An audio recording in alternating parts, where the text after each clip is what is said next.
एक पुराने शहर के बाजार के एक कोने पर एक छोटी सी दुकान थी जहां एक बूढ़ा मोची रहता था। इसका नाम रहमत था। लोग कहते थे कि रहमत की बनाई हुई जूतियां कभी नहीं टूटती। इसकी दुकान में हमेशा अजीब सी खुशबू आती थी और एक खामोशी सी रहती थी। रहमत दिन भर अपने पुराने औजारों के साथ जूते बनाता रहता। वो निहायत मोहब्बत और महारत से चमड़े को काटता और सिलाई करता। हर जूते पर कुछ देर के लिए आंखें बंद करके हाथ रखता, जैसे कोई दुआ पढ़ रहा हो। फिर वो जूते यूं रोशन से हो जाते जैसे इनमें जान आ गई हो। एक दिन एक गरीब बच्चा रहमत की दुकान पर आया। इसके जूते पुराने और फटे हुए थे।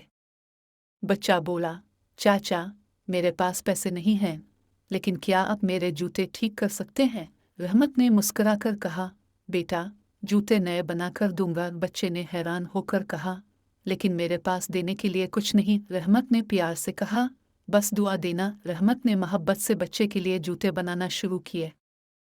जब जूते मुकम्मल हुए, वो आम जूतों जैसे नहीं लग रहे थे। इनमें चमक थी, जैसे चांदनी से बने हों। बच्चा खुशी से जूते पहनकर बाहर भागा और हैरान हो गया, वो पहले से तेज दौड़ सकता था। बाजार में खबर फैल गई कि मोची के जूते जादुई हैं। लोग जूते खरीदने के लिए रहमत के पास आने लगे।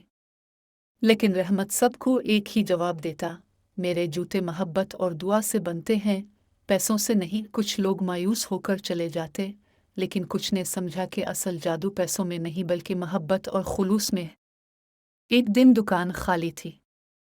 एक बूढ़ा शख्स रहमत के पास आया और कहा, रहमत भाई, क्या वाकई ये जूते जादुई हैं?